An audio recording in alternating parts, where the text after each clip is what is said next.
नमस्कार दोस्तों, श्रेष्ठ एकेडमी में आप सभी का स्वागत है। हमारे चैनल में एनएमडीसी लिमिटेड का कोर्स कंप्लीट कराया जा रहा है, जो कि एम्प्लॉयमेंट नोटिफिकेशन नंबर 3 2025 का सिलेबस को इसमें कंप्लीट पढ़ाया जा रहा है, जिसमें जीके और मैथ्स के 3 लेक्चर, जीके के 2 लेक्चर और आज का जो जीके होगा वह है मोस्ट इंपॉर्टेंट क्वेश्चन छत्तीसगढ़ का जो लोकल जीके और साथ ही साथ छत्तीसगढ़ की जानकारी, जो ऐतिहासिक जानकारी से जो क्वेश्चन आता है उसको हम कंप्लीट करेंगे।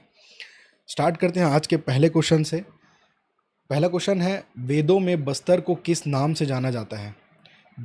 वेदों में बस्तर को दक्षिण दिक के नाम से जाना जाता है। किसके नाम से? दक्षिण दिक। भारतीय इतिहास की बात करें तो वैदिक काल को आपको अच्छा समझना पड़ेगा। किसी इतिहास की जानकारी हमें उसके काल के अनुसार मिलती है, तो यहाँ पे आप कोई चीज़ ध्यान से समझना पड़ेगा कि जो वैदिक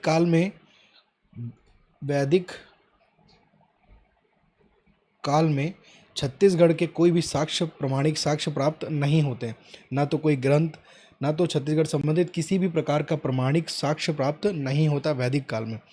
और वैदिक काल की अगर मैं ईयर्स की बात करूं तो ये 1500 ईसी पूर्व से लेकर 600 ईसी पूर्व, 1500 ईसी पूर्व से लेकर 600 ईसी पूर्व। इसके बाद अगर मैं बात करूं ऋग्वैदिक काल में जो कि आता है 1500 ईसी पूर्व से लेकर 1000 ईसी पूर्व के बीच। और उत्तर वैदिक काल आता है, उत्तर वैदिक काल की बात करूं 1000 ईसी पूर्व से लेकर 600 ईसी पूर्व। तो वैदिक काल में छत्तीसगढ़ के कोई भी प्रमाणिक साक्ष्य प्राप्त नहीं होते हैं। तो आपसे यहाँ से क्वेश्चन पूछेगा, क्या वैदिक काल में छत्तीसगढ़ के कोई साक्ष्य प्राप्त होते हैं? तो याद रखना है, वैदिक काल में छत्तीसगढ़ के कोई भी छत्तीसगढ़ के से संबंधित किसी भी प्रकार का हमें प्रमाणिक साक्ष्य प्राप्त नहीं होता।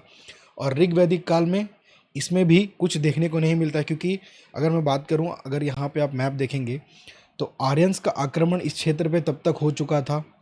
कब? वैदिक काल और ऋग्वैदिक काल तक।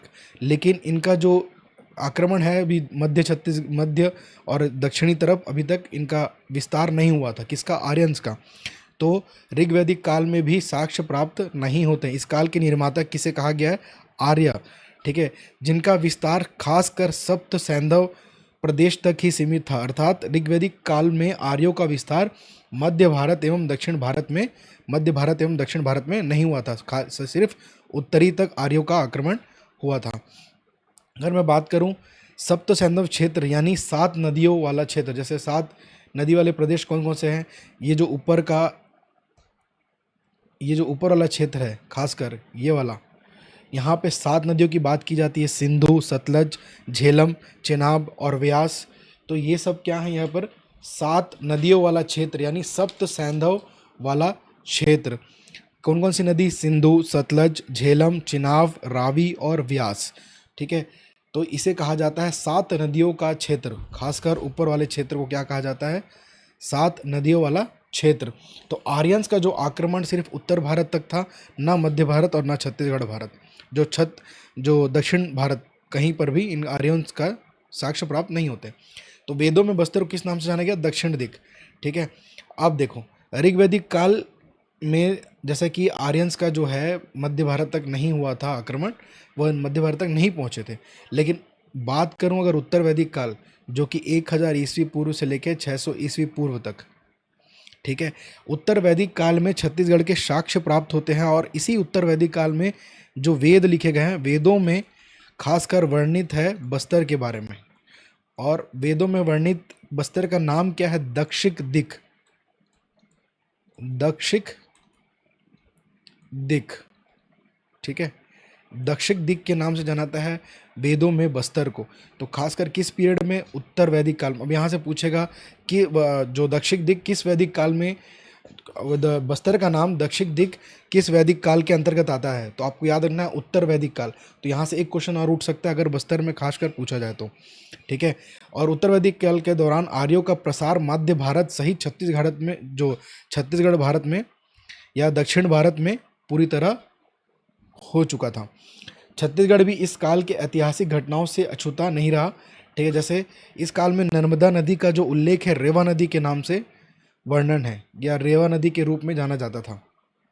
ठीक है, तो ये थोड़ा सा क्लासिफिकेशन यहाँ से अगर पूछता है तो आपको याद रखना है, खासकर उत्तर वैदिक काल में, क्योंकि इसी में ही वेदों में जो वर्णित बस्तर का नाम क्या है, दक्षिण दिक या दक्षिण दिक के नाम से जाना जाता है। अगला क्वेश्चन, दक्षिण दिक या दक्षिण दिक शब्द किस प्रदेश का बोध होता है, यानी बोध यानी पहचान होना या जानना, जिसकी जानकारी होना उसे कहते हैं, अगर किसी चीज़ की जानकारी होती है तो उसको कहते हैं बोध। ठीक है, दक्षिण दिक शब्द किस प्रदेश का बोध होता है, तो दक्कन प्रदेश का बोध होता है। दक्कन प्रदेश यानी इस क्षेत्र वाले जो मध्य भारत और दक्षिण भारत, खासकर ये छत्तीसगढ़ जो नीचे आता है दक्षिण भारत की ओर, तो इस क्षेत्र के बारे में दक्कन, ठीक है, शब्द दक्षिण दिक के प्रदेश का बोध होता है। अगला क्वेश्चन, पाणिनि की अष्टाध्यायी में पहली बार किस क्षेत्र का उल्लेख मिलता है।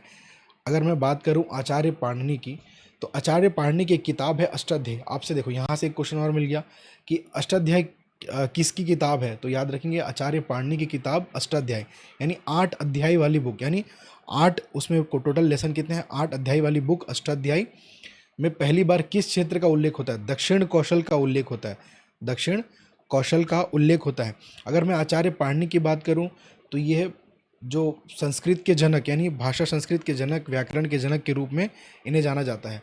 संस्कृत भाषा का जनक कहा जाता है महर्षि पाणिनि जी को। संस्कृत भाषा को व्याकरण सम्मत रूप देने में इनका अहम योगदान है।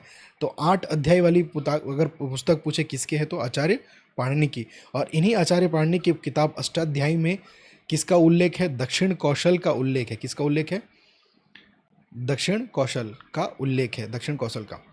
अगला क्वेश्चन, रामायणकालीन ग्रंथों के अनुसार छत्तीसगढ़ को किस नाम से जाना जाता था। रामायणकालीन के अनुसार छत्तीसगढ़ को दक्षिण कौशल के नाम से जाना जाता था।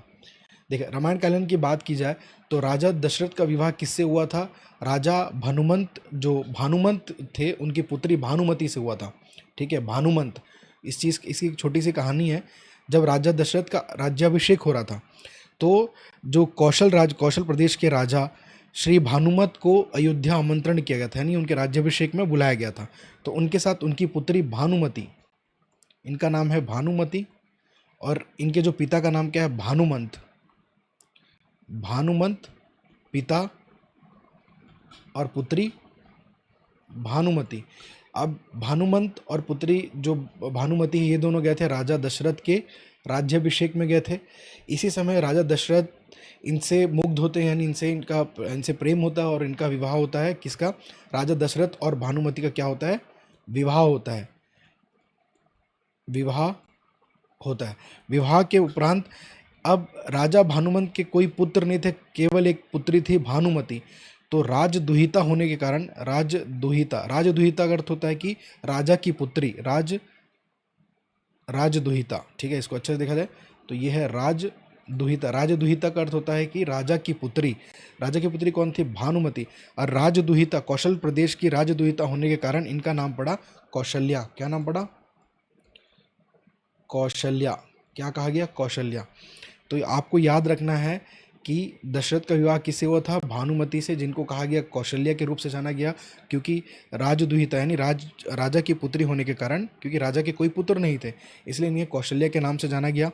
ठीक है, और तो अगर ये भी पूछता है कि भानुमंत की पुत्री कौशल्या का विवाह उत्तर कौशल के किस राजा से हुआ था, तो राजा दशरथ से इनका विवाह हुआ था। ठीक है, अब अगला क्वेश्चन, दंडकारण्य का नाम किसके नाम पर पड़ा। दंडकारण्य का नाम पड़ता है दंडक के नाम पे। जो दंडकारण्य क्षेत्र, आप अगर छत्तीसगढ़ जो ये जो देखेंगे, खासकर ये वाला क्षेत्र को क्या कहा जाता है, दंडकारण्य क्षेत्र कहा जाता है। अब देखिए, दंडकारण्य का नाम है किसके नाम पर पड़ा, दंडक के नाम पड़ा। और ये दंडक कौन थे, इक्ष्वाकु के पुत्र थे। इक्ष्वाकु के पुत्र दंडक के नाम पर इस क्षेत्र का नाम क्या पड़ा, दंडकारण्य पड़ा। अब इक्ष्वाकु की बात करूं, यह इक्ष्वाकु, इनके पुत्र कौन, दंडक। यही दंडक नाम से क्या बना, दंडकारण्य प्रदेश बना।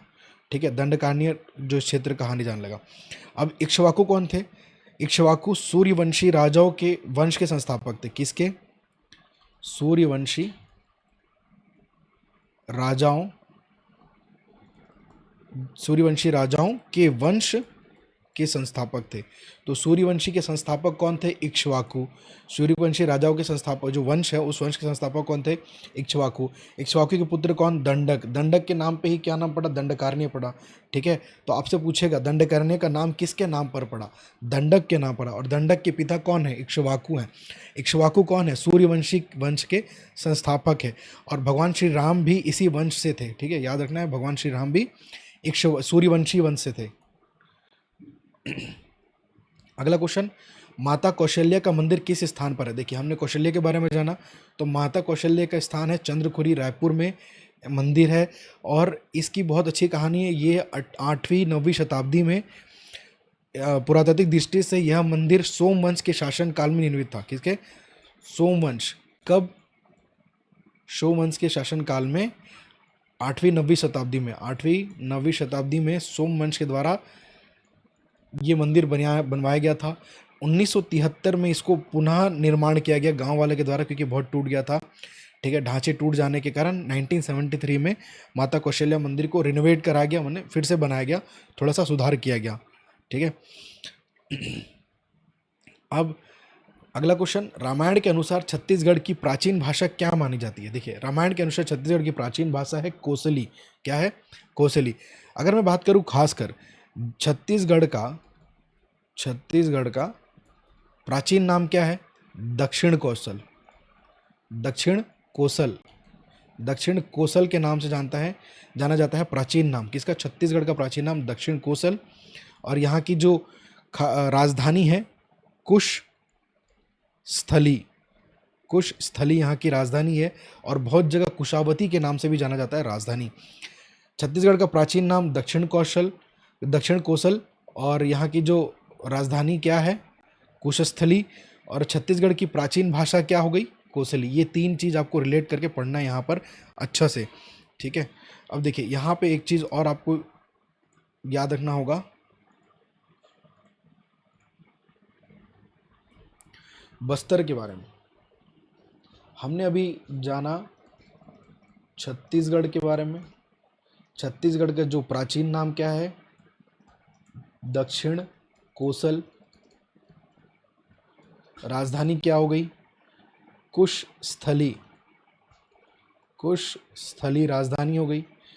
अब यहाँ का जो प्राचीन भाषा, आपसे प्राचीन भाषा पूछेगा तो क्या? कोसली। कोसली प्राचीन भाषा।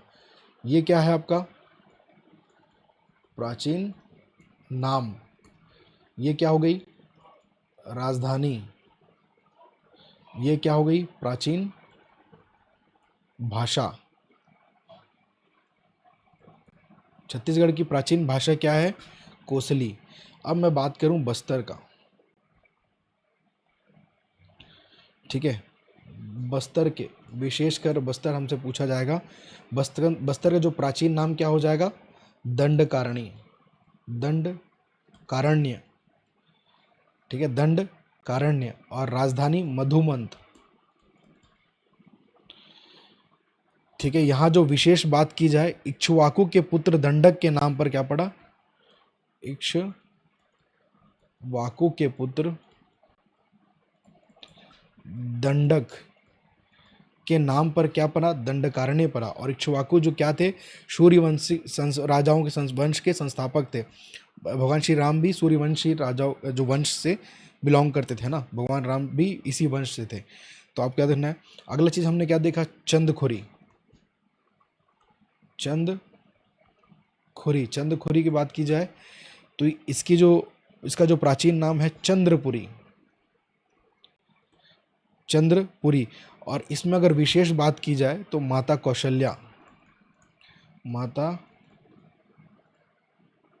कौशल्या का मंदिर, ठीक है, निर्मित किया गया था। तो चंद्रखुरी रायपुर में माता कौशल्या, इक्ष्वाकु के पुत्र दंडक के नाम पर दंडकारण्य, प्राचीन भाषा कोसली, छत्तीसगढ़ का जो प्राचीन नाम दक्षिण कोसल, राजधानी कुशस्थली, या फिर यहाँ पे एक नाम और देखने को मिलता है कुशावती करके, या कोसरी। ठीक है, तो ये चीज़ आपको याद रखना है। आज के टॉपिक में हमने छोटा सा जो सेशन में इसमें कुछ इम्पोर्टेंट छत्तीसगढ़ के ऐतिहासिक जानकारी को हमने जाना, इतिहास से संबंधित कुछ क्वेश्चन, और नेक्स्ट पार्ट में इतिहास के और क्वेश्चन आएंगे। ठीक है, इस चीज़ को आपको ध्यान रखना है। जैसे कि दक्षिण जो दिग शब्द कहाँ, दक्कन से, ये सब हमने अभी जस्ट पढ़ा है। वेदों का नाम कहाँ पर उल्लेख है बस्तर में, दक्षिण दिग जो है इस नाम से जाना गया। तो ये कुछ महत्वपूर्ण क्वेश्चन थे, उम्मीद करता हूँ आप सबको समझ में आएगा। अब अगले लेसन में मिलते हैं कुछ नए इंपॉर्टेंट क्वेश्चंस के साथ।